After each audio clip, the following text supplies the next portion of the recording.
இப்போ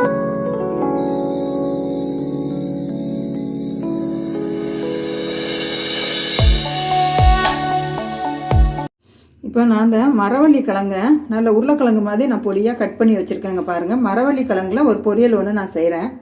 அதில் வந்து இருக்கிற நரம்பெல்லாம் நான் கட் பண்ணி எடுத்துட்டேன். இந்த பாருங்கள், இப்படி தான் இருந்துச்சு. நான் இதில் இருந்து நம்ம அது நடுவில் இருக்கிற இந்த வேரெல்லாம் நம்ம எடுத்துடணும். அந்த நரம்பெல்லாம் எடுத்துகிட்டு சின்ன சின்ன பீஸாக உருளைக்கிழங்கு மாதிரி நல்லா கட் பண்ணியிருக்கிறேன். இப்படி ஒரு பொரியல் ஒன்று செஞ்ச அன்றைக்கி எல்லோரும் நல்லா சாப்பிடுவாங்க விருப்பமாக. இந்த கிழங்குல வந்து இந்த மாதிரி நம்ம சாப்பிட்லாம். இதை விட அந்த மாதிரி செஞ்சோன்னா இன்னும் நம்ம அதிகமாக சாப்பிட்லாம், நல்ல டேஸ்ட்டாக இருக்கும். இந்த மரவள்ளி கிழங்குல என்ன நன்மை இருக்குதுன்னு கேட்டிங்கன்னா, இந்த மரவள்ளி கிழங்குல தான் வந்து ஜவ்வரிசியே வந்து எடுக்கிறாங்க.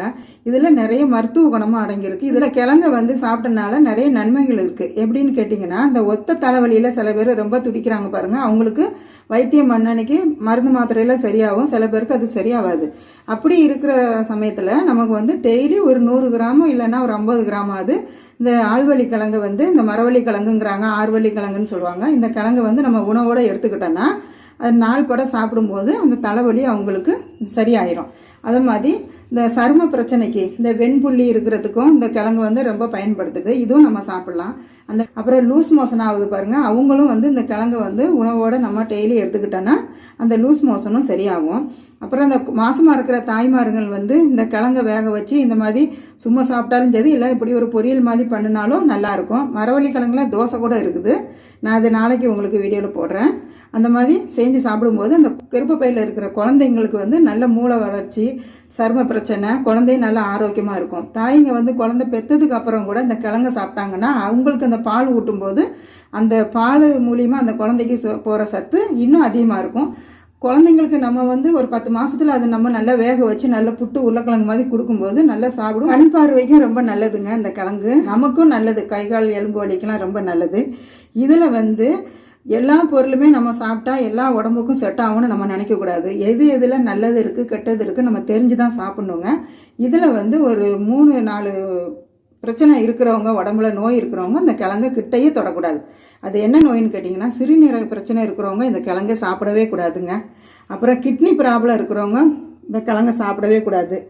இந்த கிழங்கு சாப்பிட்டதுக்கப்புறமா இஞ்சி போட்டு டீயோ இல்லை சுக்கு போட்டு காப்பியோ எதுவுமே நீங்கள் யூஸ் பண்ணக்கூடாது. அதே மாதிரி இந்த கிழங்கு வாங்கினா 4 நாள் 5 நாள் வைக்காதீங்க. அதில் வந்து ஒரு நச்சு தன்மை ஒன்று அதில் இருக்குது. வாங்கினா 1 நாள் 2 நாளையில் அதை நம்ம செலவு பண்ணிடணும். அதை ஏதாவது செஞ்சு நம்ம சாப்பிட்டுக்கணும். அதே மாதிரி இந்த ரோட்டில் விற்கிறாங்க பார்த்தீங்களா, நல்லா கட் பண்ணி வச்சுருக்காங்கன்னு அதையும் வாங்காதீங்க. ஒரு நாள் நானும் அதில் 1 கிலோ கிழங்கை வாங்கினேன்.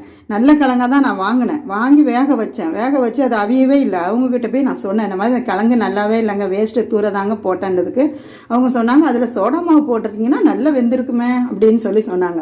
அப்போ இவங்க சோடா மாவு போட்டு தான் இந்த மாதிரி அவங்க வந்து விற்கிறாங்க, வியாபாரம் பண்ணுறாங்க. அதனால் நம்ம வந்து சோடா மாவே ரொம்ப சேர்க்கக்கூடாது. நான் வீட்டில் இட்லி மாவு கூட நான் சேர்க்கறது கிடையாது.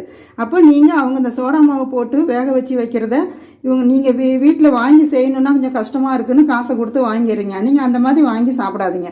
இந்த மாதிரி ஃப்ரெஷ்ஷாக மார்க்கெட்டுக்கு போகும்போது நீங்கள் 1 கிலோ கிழங்கு வாங்கினீங்கன்னா உங்களுக்கு என்ன விருப்பமோ அதைப்படி நம்ம வீட்டிலேயே செஞ்சு சாப்பிட்டுக்கலாம். அதில் சோடா மாவு போடுறாங்க, குழந்தைங்களுக்குலாம் வயிற்றுக்கு ஆகாதுங்க, அதனால் அது வேண்டாம். அதே மாதிரி இதில் வந்து ஒரு 2-3 நோய் இருக்கிறவங்க இந்த கிழங்கு சாப்பிடக்கூடாது. ஒன்று சிறுநீரக பிரச்சனை இருக்கிறவங்க, ஒன்று கிட்னி கோளாறு, ஒன்று மூளை கோளாறு எதனாச்சும் இருந்துச்சுன்னா, மூளையில் பிரச்சனை இருந்துச்சுன்னா அவங்க சாப்பிடக்கூடாதுங்க. இந்த 3 நோய் இருக்கிறவங்க இந்த கிழங்கை தயவு செஞ்சு திங்கக்கூடாது. இந்த நோய் இல்லாதவங்க எல்லாருமே நம்ம சாப்பிடலாம், ரொம்ப நல்லது இந்த கிழங்கு. இந்த சீசனில் தான் இது கிடைக்கும். இது கிடைக்கிறப்பமா நீங்கள் வாங்கி செய்யுங்க. இப்போ இதுக்கு நான் தேவையான பொருள் வச்சுருக்கிறேன். இங்கே பாருங்கள், இந்த கடாய் அடுப்பில் வச்சுருக்கிறேன். இப்போ நான் அடுப்பு ஊற்றி காய வைக்கிறேன். இப்போ இதுக்கு தேவையான பொருள் என்னதுன்னா, 1 பத்தை தேங்காய்ங்க, 2 காஞ்ச மிளகா, கொஞ்சோண்டு கருவேப்பிலை. இதில் வந்து கொஞ்சோண்டு ஒரு 1/4 டீஸ்பூன் நமக்கு மஞ்சள் பொடி போடணும். இந்த கிழங்குல போட்டுக்கிறேன் 1/4 டீஸ்பூன் மஞ்சள் பொடி. இது கூட ஒரு 1/4 டீஸ்பூன் ஜீரகம். இந்த 3ஐயும் நம்ம அரைச்சி இதில் வந்து நம்ம தடவி செய்யணும். நான் இப்போ அரைக்கிறேன் பாருங்கள். இந்த தேங்காயை கழுவி வச்சுருந்தேன், அந்த காஞ்ச மிளகாயும் கழுவி தான் வச்சேன். இந்த பாருங்கள், ஒரு 1/4 டீஸ்பூன் ஜீரகம். ஏன்னா இது சின்ன ஒரு பவுலுக்கு தான் நான் செஞ்சு காட்டுறேன் இப்போ, அதனால் ரொம்ப போடலை.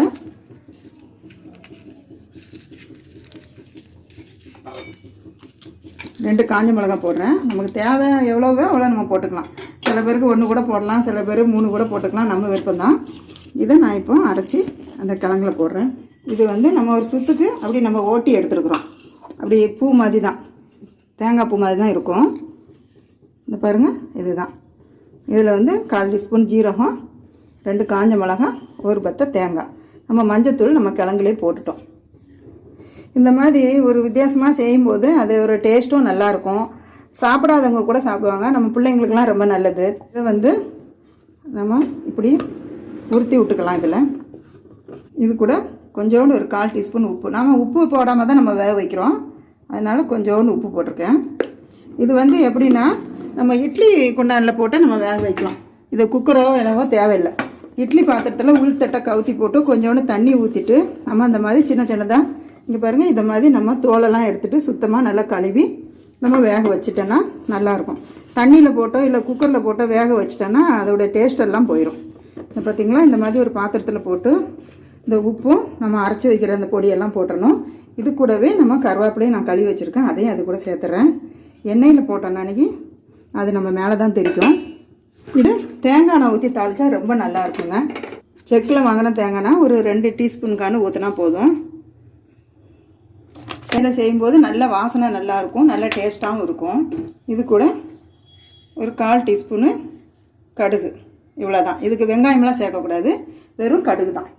இந்த கடுகு பொரிஞ்சதுக்கப்புறமா நம்ம இதை எடுத்து அந்த கடாயில் போட்டு பிரட்டிடலாம். இது நம்ம சாப்பாட்டுக்கு கூட சாப்பிட்டுக்கலாம், இல்லை காலையில் டிஃபனுக்கு மாதிரி கூட சாப்பிட்டுக்கலாம். இந்த வேலைக்கு போகிறவங்க, ஆஃபீஸ் போகிறவங்களுக்கு, அப்புறம் இந்த குழந்தைங்க ஸ்கூல் விட்டு காலேஜுக்கு போயிட்டு வர பசங்களுக்கு எல்லாருமே கொடுக்கலாம். நல்லாயிருக்கும், ஒரு வாசனையாக டேஸ்ட்டாகவும் இருக்கும், ஜீரணமாகும் நல்லா. அதுக்கு தான் நம்ம ஜீரகமெல்லாம் போட்டிருக்கோம். பச்சை மிளகா போடலை, காஞ்ச மிளகா தான் போட்டிருக்கோம். இது பாருங்கள், இப்போ இந்த கடுகு நல்லா பொரிஞ்சிச்சு. நான் இப்போ இந்த கிழங்கு அது கூட சேர்த்துட்றேன். கிழங்கு போட்டு ஒரு 2 நிமிஷம் அதில் சூடு வந்தாலே போதும். அந்த தேங்காயும் அந்த காரம் அதில் பிடிக்கிறதுக்காண்டி தான். நம்ம ரொம்ப நேரம் கூட பண்ண வேணாம். இது பார்க்குறதுக்கு உருளைக்கிழங்கு பொரியல் மாதிரி தான் இருக்கும். நமக்கு தான் தெரியும் இது வந்து ஆழ்வள்ளி கிழங்கில் போட்டது அப்படின்னு. இதை வந்து நாங்கள் ஊரில் உரலில் போட்டு நாங்கள் இடித்து கூட சாப்பிட்ருக்கோம். அந்த கிழங்க பச்சை மிளகாலாம் போட்டு தேங்காய் அந்த மாதிரி போட்டு உரலில் போட்டு இடித்து உருண்டை பிடிச்சி எங்கள் தாத்தாலாம் கொடுப்பாங்க, நாங்கள் சாப்பிட்ருக்கோம் சின்ன பிள்ளையில். இந்த கிழங்கு வந்து நம்ம வேக வைக்காமல் பச்சையாக கூட திங்கக்கூடாது. பச்சையாக திங்கிறது நம்ம உடம்புக்கு நல்லது கிடையாது. நம்ம கடையிலேருந்து வாங்கிட்டு மார்க்கெட்டில் வாங்கிட்டு வந்து நம்ம சுத்தம் பண்ணி கழுவி இதை வேக வச்சு சாப்பிட்ணும். பாருங்கள், இப்போ நம்ம இந்த கையை போட்டு அந்த தேங்காயெல்லாம் அரைச்சி நம்ம ஒரு பாத்திரத்தில் போட்டு உருத்தி போட்டனால எல்லாத்துலேயுமே அந்த மசாலா பட்டிருக்குது. நம்ம வந்து தனியாக அப்படி போட்டு கரண்டியில் பண்ணானே மசாலா அதில் சரியாக படாது. இப்போ நல்லா சூடாயிடுச்சு. இப்போ நான் ஒன்று எடுத்து சாப்பிட்டு பார்க்குறேன். பார்த்திங்களா, நல்லா புட்டு மாதிரி வந்துடும் கிழங்கு. இந்த மாதிரி கிழங்குல வந்து இந்த கருப்பு தோலாக இருக்கிறது வாங்கக்கூடாதுங்க, ரோஸ் தோலாக இருக்கிறது வாங்கினா தான் சீக்கிரம் வேகும். நல்லா இருக்குங்க, டேஸ்ட்டாக இருக்குங்க. உப்பெல்லாம் வந்து சூப்பராக இருக்குது. இந்த தேங்காய், ஜீரகம், காஞ்ச மிளகாய், மஞ்சத்தூள்லாம் போட்டது இன்னும் ரொம்ப டேஸ்ட்டாக இருக்குங்க. இப்போ நம்ம வேறு பாத்திரத்தில் மாற்றிடலாம். இந்த பாருங்கள், இந்த சுவையான அழகான மரவள்ளி கிழங்கு நான் பொரியல் பண்ணி வச்சுருக்கேன். அதுவும் தேங்காய் எண்ணெயில் செஞ்சோன்னே இன்னும் நல்ல வாசனை சூப்பராக இருக்குது.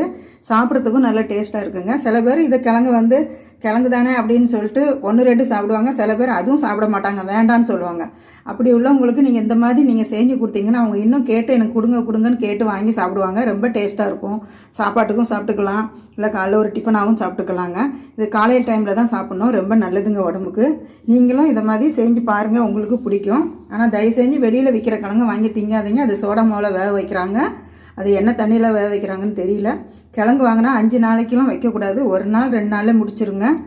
இதோடைய நன்மை நிறைய இருக்குது. அதே மாதிரி இதை வந்து நம்ம வச்சு லேட்டாக அது கிழங்கு பச்சையாக மாறிச்சுன்னா அதோடைய தீமையும் அதிகமாக இருக்குங்க. அதனால் நல்லா இருக்கும்போதே வாங்கி சாப்பிட்டு நம்ம உடம்புக்கு பலன் கிடைக்கும். இந்த வீடியோ உங்களுக்கு பிடிச்சிருந்துச்சுன்னா லைக் பண்ணுங்கள், ஷேர் பண்ணுங்கள், கமெண்ட் பண்ணுங்கள்.